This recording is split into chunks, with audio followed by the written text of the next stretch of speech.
다윗이 나이가 많아 솔로몬을 이스라엘 왕으로 삼고 그랬습니다. 다윗은 성전 건축을 하고 싶었지만 하나님이 허락하지 않아서 아들과 방백들에게 성전 건축을 부탁을 했습니다. 그리고 23장에서 27장까지는 다윗의 마지막 가업을 할 수 있는 종교와 행정 조직을 체계화하는 작업을 합니다. 예. 성전 건축을 위한 준비만 하는 것으로 끝나지 않고 성전 건축 이후에 하나님께 어떻게 예배를 드려야 하느냐 그 제도를 확립하는 그 일을 다윗이 한 겁니다. 그 마지막까지 그런 일을 했던 사람입니다. 그 성전 건축을 하고 싶었지만 하나님이 허락하지 않아서 할 수 없었지만은 그렇다고 다윗은 아무것도 하지 않는 것이 아니었죠. 자기가 할 수 있는 것을 찾아서 한 겁니다. 예. 그러니까 이 얼마나 하나님을 사랑했는가라는 것을 볼 수 있죠. 우리는 너 하지 마 그러면은 기분이 나쁘고 그러면은 에이 알아서 하시겠지 하고 무관심해지거나 혹은 다른 사람이 하는 것을 시기나 질투하고 그게 보편적인 마음인데 다윗은 성전 건축만 하지 않았을 뿐 자기가 할 수 있는 일을 했다라는 겁니다. 이게 다윗이란 사람이 다른 겁니다. 다른 거죠. 말씀에서 보면은 건축 자재에 필요할 이상으로 많이 준비하고 아주 좋은 것으로 철저하게 준비했다 그랬습니다. 그래서 하나님의 사랑을 받을 수밖에 없는 사람이죠. 자, 이스라엘 모든 방백과 제사장과 레위 사람을 모았더라. 레위 사람은 30세 이상으로 계수했다. 3절에 그렇게 이야기했는데 24절에 보면은 20세 이상 된 무리들이다. 그리고 27절에도 다윗의 유언대로 레위 자손이 20세 이상으로 계수되었다. 그렇습니다. 그래서 3절에 30세는 이 기록한 사람의 그 실수로 봅니다. 왜냐하면 원래 레위 사람들은 30세 이상 돼야 봉사할 수가 있었습니다. 그래서 무심코 그 30세라고 적었는 것으로 봅니다. 근데 이게 이제 모세에 의해서 25살로 내려가고 다시 다윗에 의해서 20살로 내려갑니다. 왜 그러냐면은 인구가 늘어난 겁니다. 인구가 늘어나서 레위 봉사할 레위 사람의 수도 많이 필요했다 그랬습니다. 오늘 말씀에 나오는 그 계수하니까 3절에 보면은 3만 8천 명이다. 그 3만 8천 명 레위 사람이 이들을 이제 재능에 따라 직무를 배분했는데 4절에 보면 2만 4천 명은 성전 일을 보살피는 자고 6천 명은 관원과 재판관이고 4천 명은 문지기고 4천 명은 또 악기로 찬송하는 자들이다. 그렇습니다. 이렇게 다양하게 사람들을 나눴습니다. 자, 만약에 우리에게 이렇게 우리를 뽑아가지고 나 뽑혔어. 예. 하나님을 섬기는 일을 뽑혔어. 근데 하나님이 딱딱 갈라서 할 때 니는 문지기, 니는 빵 굽는 사람, 니는 악기 연주자, 니는 노래하는 사람, 니는 관원, 너는 재판관, 너는 성전에서 일하는 사람. 이렇게 하면은 우리는 뭐가 좋을까요? 아마 한국 사람 심정으로는 문지기 같은 거 안 할 겁니다. 문지기 안 하죠. 우리는 하면은 관원이나 재판관이나 성전을 보살피는 이런 좋아 보이는 일을 한다는 거죠. 근데 이 성경에서 나오는 이거는 이제 이 시대부터 오늘날까지도 똑같이 이야기하지만은 그 다윗이 나눈 방법이 그 하나님이 봤을 때는 다 똑같다는 거죠. 똑같다네. 이제 신약으로 내려오면은 그 그리스도의 몸이 뭐냐? 교회다. 그런 몸을 이룬 데는 지체가 있다. 지체의 어느 한 부분도 필요 없는 부분이 없다. 그렇죠? 다 있어야 된다. 다 있어야 된다. 우리는 이제 때가 되면은 손톱을 깎습니다. 손톱이 자라면 불편하니까 깎죠. 근데 이 손톱이 없으면은 이 사람이 일을 못 해요. 손톱이 있어야 손가락이 지탱이 되고 그리고 뭔가 이 일을 할 때 힘이 생기는 거예요. 힘이 생기는 겁니다. 그러니까 이 하나도 버릴 것이 없다라는 거죠. 하나도 버릴 것이. 발톱도 마찬가지고 발톱이 없으면은 걸음걸이가 이상해지는 거예요. 발가락에 힘이 없어지는 거예요. 그게 다 필요하다는 거죠. 그래서 뭘 맡았더라도 중요하다. 그 다윗이 봤을 때는 평등하게 다 배분을 한 겁니다. 그래서 6절에 보면 레위의 아들들을 게르손과 그앗과 므라리에 따라 각 반으로 나눴다 그랬습니다. 각 반으로. 네. 각 반으로 나눴다 그랬습니다. 그러니까 하나님의 일에 여기서 중요한 것은 당신이 뭘 맡았느냐 이게 아니라 모든 사람이 다 하나님의 일을 할 수 있도록 부여했다는 거죠. 조직했다는 거죠. 이렇게 하니까 어떻게 됩니까? 좋아지는 거예요. 제가 오래전에 한 15년, 20년 전에 그 미국에 가서 그런 교회들을 잘 골라가지고 한번 배운 적이 있는데 돌아다니면서 그 어떤 교회가 그런 교회가 있더라고. 그야말로 그 교회 다니는 그 교회가 꽤 큰데 예를 들면 몇천 명 모인다. 미국은 몇천 명만 모여도 3천 명 모여도 3천 명 모여도 우리나라 3천 명 되는 교회하고는 규모가 다릅니다. 땅이 넓으니까 막 어마어마합니다. 어마어마해. 근데 그렇게 모이는 교회 교인들이 아이 한 명까지 역할이 다 분담이 돼 있다는 거죠. 분담이. 근데 그 교회는 특징이 뭐냐? 부활절에 초점을 맞춰서 이제 돌아가는 교회인데 부활절이 되면은 다 그 부활절에 사람들이 하는 역할이 다 있다는 거죠. 소급으로 나눠져 가지고 연극도 하고 하여튼 뭘 하나씩 하러 다 한다는 거죠. 뭐 종려나무 가지를 들고 흔들기라도 하고 그래서 1년 내내 모여가지고 그 일을 같이 한다는 거죠. 뭐 만들고 뭘 하고 하는 일을 다 하는데 그래서 그 교회가 굉장히 활기가 있어요. 평소에도 사람들이 막 모인다. 그룹들이 모여가지고 그 일을 위해서 그냥 노는 게 아니죠. 모여가지고 성경을 공부하고 그게 무슨 의미가 있느냐 그 이야기하고 다 한다는 거죠. 그냥 노는 사람이 없어. 그냥 왔다 갔다 하는 사람이 없어요. 무슨 일이라도 그 사람의 역할이 있다는 거죠. 성경에서 이야기하는 것이 바로 그겁니다. 모든 사람들을 각 반으로 나눴다. 각자의 재능에 맞게끔 다 나눠준 겁니다. 그래서 6절에 각 반으로 나눴다. 그 밑으로 쭉 가면은 게르손 자손은 10반으로 나누고 그앗 자손은 9반으로 나누고 므라리 자손은 5반으로 나눴다. 그 인구수에 따라 가지고 다 나눠 가지고 순서를 정해 가지고 반이라는 것은 이제 1, 2, 3, 4반 나눠 가지고 순서를 정해서 제사를 돕는 일을 그렇게 한 겁니다. 그러니까 주야장창 그 2만 4천 명이 3만 8천 명이 막 일한 것이 아니라 나누어서 4월 첫째 주에는 누가 하고 둘째 주는 누가 하고 셋째 주 누가 하고 이렇게 했다는 거죠. 그렇게 했다. 세례 요한의 아버지도 보면은 그때 마침 그 자기 반차를 따라서 순서가 돼가지고 제사장직을 했다 그렇게 돼 있잖아요. 그렇게 했다는 거죠. 그 쫙 이제 나눠준 겁니다. 나눠주고.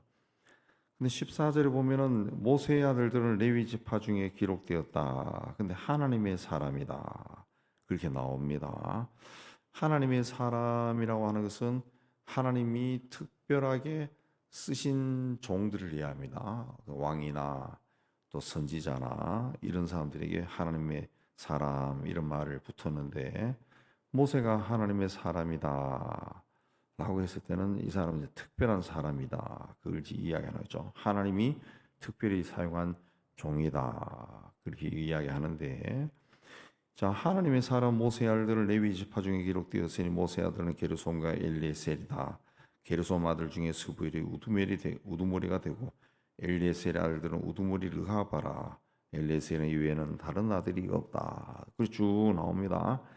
하나님의 사람이라는 모세의 아들들도 일반 레위 사람들과 똑같이 취급하고 특별한 권위나 특권을 가지지 않았다라는 것을 알 수가 있습니다. 그래서 이 말씀도 14절에 모세의 아들들은 레위 지파 중에 기록되었다. 그냥 레위 지파의 한 사람으로 들어갔다는 거죠. 들어갔다. 만약에 모세가 자신의 아들들에게 특별한 지위를 부여하고자 하면은 할 수가 있었을 겁니다. 아무도 모세의 권위에 거역할 수가 없었을 거예요. 아이 뭐 당연히 그렇게 하셔야죠. 당연히 하셔야죠. 그렇게 했을 겁니다. 그러나 모세는 자기 아들들을 다른 레위 사람들과 똑같이 대우했다. 똑같이 대우했다. 그냥 레위 사람들 속에 그냥 묻어서 계산했다라는 거죠. 요즘은 이제 많은 사람들이 소위 이제 하나님의 사람이라는 사람들이 자기 자식들에게 뭔가를 주기 위해 가지고 굉장히 무리하게 막 하셔서 무리를 많이 일으켰어요. 한 10년, 20년 사이에. 그래서 그게 이제 뉴스도 타고 해서 복음에 굉장히 어려움을 초래했죠. 교회로 하여금 세상에 욕을 먹는 그런 일을 했습니다. 뭐 교회뿐만 아니라 단체들도 그런 일이 많아요. 그런 일이 많고. 근데 왜 그러냐 하니까 내가 막 고생해서 수십 년 고생해서 뭔가를 이뤘으니까 그러니까 주고 싶은 거죠. 내 거라고 생각하니까 주고 싶은 거죠. 근데 모세는 안 그랬다는 거죠. 그래서 하나님의 사람이란 말을 받는 겁니다. 그러니까 자기 가족이 아니라 하나님의 일을 먼저 생각한 거죠. 하나님을 먼저 생각했다. 그러니까 하나님의 사람입니다. 하나님의 사람은 하나님을 생각하는 사람이죠. 하나님을 생각을 하니까 말이나 행동이 달라진 겁니다. 그는 정말 하나님을 얼굴을 보면서 맞대면 할 정도의 특별한 사람이지만은 자기 자식들을 특별하게 대우하지 않았다. 다른 레위 사람들과 똑같이 대우를 받았습니다. 그래서 24절에서 32절까지 성전에서 이제 일하는 사람들의 임무가 나옵니다. 제사장을 도와주고 수종 드는 일이에요. 수종 드는 일. 이걸 이제 세분화 하면은 이제 성전이 이제 세워지기 전이지만은 어쨌든 다시는 이제 이동하지는 않으니까 20절에 모든 기구를 맬 필요가 없다 그랬죠. 필요 없고 28절에 가면은 아론의 자손을 도와서 레위 사람들은 여호와의 성전과 뜰과 골방에서 섬기고 일했다는 거죠. 일했다면 청소도 하고 뭐 이래 했을 겁니다. 성물을 정결하게 하는 일, 씻었다는 거죠. 하나님의 성전에 섬겼다. 진설병 뭡니까? 빵입니다. 빵을 굽고 고온가루 소재물고 무교전병 다 빵 굽는 겁니다. 과자를 굽고 반죽하고 모든 저울과 자를 맡고 아침과 저녁마다 서서 어떤 사람들은 찬송하고 또 안식일과 초하루와 절기의 모든 번제를 하나님께 드리고 제사를 드리려 그러면은 이제 짐승을 잡아야 되고 또 불에 태워야 되고 찌꺼기들은 또 갖다 버려야 되고 뭐 이런 일들을 자주구레한 일들을 다 했다는 거죠. 그가 명령하신 규례 정한 수요대로 항상 여호와 앞에 드렸다. 그러니까 레위 사람들이 한 것은 뭐냐? 해막의 직무와 성소의 직무와 그들의 형제 아론 자손의 직무를 지켜 여호와의 성전에서 수종드는 것이다. 그랬습니다. 수종드는 것이다. 그 성전 제사를 직접 담당한 것이 아니라 제사 직무를 보조했다는 수종 들었다. 오늘 하나님께 드리는 예배를 주관한 자가 아니라 예배 보조하는 일을 했다. 겁니다. 그러나 이들이 보조했다 해서 제사장보다 열등한 것이 아니라는 것이. 모든 거 오늘날 예배도 그러죠. 예배를 집례하는 사람이 있고 그다음에 예배에 참여한 사람이 있어야 되죠. 헌금도 하고 찬송도 하고 피아노도 치고 뭐 이런 것이 다 있었다는 것이 다 있었. 그게 어떤 직분이 높고 낮은 것으로 갈라지는 것이 아니라 하나님께 수종드는 것이다. 하나님께 제사를 잘 드릴 수 있도록 하나님께 예배가 잘 드려질 수 있도록 내가 그 한 기퉁에 차지하고 있었다. 차죠. 오늘날에도 뭐 안 그런 것 같지만은 그게 곳곳에 숨어서 그 자리에 서 있는 사람들 때문에 예배의 질서가 유지가 되고 예배가 드려지는 겁니다. 아무것도 아닌 것 같지만은 그 드려지는 거예요. 그 많은 사람들이 모여가지고 어떻게 질서 있게 움직입니까? 다 그 보이지 않는 그 순종하는 사람들이 그 안에 있다는 거죠. 그 안에 있다라는 겁니다. 옛날에 제가 그 청년 시절에 어느 좀 이름 있는 교회 갔는데 예배당이 작아요. 예배당이 작고 근데 굉장히 신실한 교회인데 거기 가니까 그 자리가 없더라고. 그 뒤에 불좀하게 이렇게 들어가서 서 있으려고 그러니까 예배는 시작 안 했죠. 이제 나중에 보니까 그 교회 장로님인데 연세가 많은 분이 이리 오시라고. 그래서 졸지에 제일 앞자리에 앉아서 제일 앞자리. 장로님들이 앉는 자리 그 옆자리에 앉아가지고 예배를 드렸던 적이 있는데 그런 사람들이 있으니까 예배가 유지가 되는 예배를 드릴 수가 있는 거죠. 옛날에는 또 사람들이 많이 모이면은 그 자리가 없어가지고 중간에 접이식 의자들 막 쫙 펴놓고 또 한 명 한 명 앉고 그랬어요.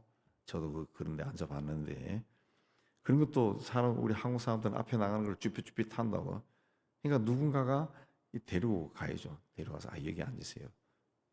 그렇게 하면은 이제 그걸 하고 예배가 끝나면 접이식 의자를 잽싸게 치우고 누군가가 그걸 한다고요. 누군가가 그걸 그 담임 목사가 다 지정해가지고 니는 이렇게 하고 너는 이렇게 하고 그렇게 한 게 아니라 큰 파트를 정해주면은 그 안에서 자기들이 분배가지고 또 한 거죠. 그래 한 거죠. 우리가 그 교회 일을 하는 것은 하나님의 일은 그렇게 능동적으로 참여해야 되는 겁니다. 누가 시킬 때까지 당신은 A, B, C, D에서 B를 하세요. B 다시 B2 다시를 하세요. 이렇게 지정해 줄 때까지 기다리는 것은 하나님이 일을 하는 자세가 아닙니다. 큰 틀에서 내가 맡긴 일이 있으면은 그 다음에는 거기에 세세히 필요한 것은 본인이 여기에 뭘 하면은 좋을까 하고 기도하면서 거기에 덧붙이고 그렇게 해서 이게 온전하게 되는 거죠. 우리나라 헌법도 그렇잖아요. 헌법이 있으면은 그 정치하는 사람이나 행정 공무원들이 어떻게 하면 이 법이 더 잘 실행될 수 있을까 해서 거기에 작은 법들을 계속 붙여나가죠. 그 법을 붙여나가는 것이 정말 나라와 민족을 위해 가지고 잘 붙이면은 백성들이 건강하고 사회가 건강해지는 거고 그걸 자기 어떤 이해관계에 따라서 붙여나가면은 세금으로 거둔 돈이 헛것으로 쓰여지죠. 근데 우리나라는 헛것으로 쓰여지는 돈이 많잖아요. 이상한 법들이 많아가지고 교회도 마찬가지입니다. 그걸 내가 해야 되는 거죠. 내가 해야 돼. 누가 다 알고 시키는 게 아닙니다. 내가 시켜가지고 규례도 만들고 뭐도 만들고 그 해야죠. 그게 있어야 어떤 큰 틀에서 움직여지는 거죠. 우리 교회도 행정장정이 있죠. 우리가 만들었습니다. 그게 없더라고 제가 와서 보니까. 그래서 여러 가지 참조해서 큰 틀을 만들었어. 그다음에는 또 회계할 때 어떤 기준이 없더라고. 그래서 큰 교회들 다 가져와가지고 우리 교회 회계 기준을 또 만들어놨어요. 그러니까 큰 틀을 짜놓은 거죠. 그러면은 거기 또 그 다 적응시키려면 거기 또 세칙에 맞게끔 뭔가 또 해야 되겠죠. 그거는 이제 교인들이 그 일을 맡은 사람들이 그 큰 틀에서 그걸 보고 자기들 마음대로 못 하는 게 아니라 거기에 맞춰서 뭔가 더 이게 잘 세워질 수 있도록 세세한 것을 지켜 나가는 겁니다. 뭐 모든 것을 다 법으로 만들 이유는 없어요. 너무 세세하게 하면은 그게 또 사람의 어떤 권한을 침해하는 것이 되기 때문에 불문법처럼 하나의 관례, 전통 그걸 만드는 거죠. 그거는 이제 교인들이 하는 거죠. 그걸 만드는 겁니다. 영국이라는 나라가 이 성문법보다 법조문으로 된 그것보다 불문법이 많다 그러죠. 왜? 몇백 년 동안 계속 그 역사 속에서 당연히 지켜야 되는 법 그런 것이 많다 그러죠. 그래서 영국이라는 그런 나라, 미국도 마찬가지라더구만요. 예, 오랜 세월 동안 민주주의를 위해서 막 투쟁하고 싸우고 전쟁하고 피를 흘리고 죽고 막 이렇게 하면서 큰 법을 만들어 놨지만은 당연히 지켜야 되는 법들이 있다는 것이 당연히. 그거는 이제 그러니까 이제 판사들이 재판할 때 거기에 근해서 판결을 많이 하더라. 많이 하더라. 법 조문이 아니라 딱 들어서 합리적이면은 오케이 그러다. 오케이. 오케이. 그래서 정당방위라는 것도 있죠. 제가 얼마 전에도 보니까 어떤 사람이 아이들을 죽였어. 총으로 쏴 죽였어. 그래갖고 들어와서 검사는 이제 이 사람은 종신형이 돼야 된다. 살인을 했다고. 근데 이쪽 변호사는 어떻게 이야기했느냐 하니까 이 사람이 평소대로 자기 아이를 데리러 학교에 갔는데 한 30명의 아이들이 자기 아이를 둘러싸고 두들겨 패고 있더라는 거지. 자기가 가서 그러지 마라 했는데 어떤 애들이 야구 방망이까지 들고 와서 막 내리치려고 그러더라. 그래서 어쩔 수 없이 자기가 차에서 총을 꺼내서 쐈다. 그래서 누군가가 죽었다. 그렇게 하니까 판사가 듣다가 당신은 이렇게 살인을 해서 사형에 마땅하지만은 당신이 한 것은 정당방위라고. 정당방위. 당신이 만약에 총을 안 쐈으면은 당신 두 명이 야구방망이 다 맞아 죽었을 거라고. 그래서 무죄 이렇게 해버리더라고. 우리나라는 그렇게 안 합니다. 안 합니다. 판사들이 대법관 돼야 되니까 그런 거 안 하지. 그런 거. 그러니까 그렇게 오랜 세월에 걸쳐서 우리 뭐 민주주의 한지 몇십 년도 안 되니까 오랜 세월에 걸쳐가지고 그런 케이스가 쫙 하니까 그런 법도 나오더라고요. 그래서 보면서 사람들이 다 박수 치는 거예요. 그런 판결이 나오면은. 교회도 마찬가지입니다. 그런 게 있으면은 교인들이 정말 하나님 앞에 무릎 꿇고 기도하면서 우리 교회의 어떤 좋은 전통을 세워놔. 좋은 전통, 습관, 문화 이런 걸 우리가 세우는 겁니다. 우리가 세우는 거지. 그래서 누가 딱 들어왔을 때 어떤 분위기 자체에서도 여기는 뭔가 다르네라고 느끼는 겁니다. 그게 그 교회 안에 흐르는 영적인 흐름이 있는 거죠. 뭔가 다르네 그걸 느끼는 거예요. 제가 이 교회는 뭐 기도원에 가서 막 꼭 왈랄랄라 해야 뭐 방언이 나오고 뭐 환상보 그런 게 아닙니다. 교회 공동체는 어디서나 그렇게 됩니다 하고 주야장창 이야기했는데 그러다 보니까 우리 교회는 이 예배당에 들어와서 기도하다가 자기도 모르게 방언이 나오더라 하는 사람들이 꽤 많더구만. 꽤 많더만. 이거 마음가짐이라 마음가짐. 우리가 그런 선한 전통들 우리 교회에서만 흐르는 것들을 만들었는데 그거는 목사가 만드는 게 아니라 교인들이 만드는 교인들이 교회에서 좋은 전통을 만드는 거 서로 사랑하고 이렇게 하는 거는 그 불문율처럼 그렇게 잘 만들어 놓는 겁니다. 그렇게 할 때 이 다윗 시대, 솔로몬 시대에 하나님을 잘 섬겼던 것처럼 우리도 하나님을 잘 섬길 수 있고 이 나온 것처럼 하나님의 사람이 될 수가 있습니다.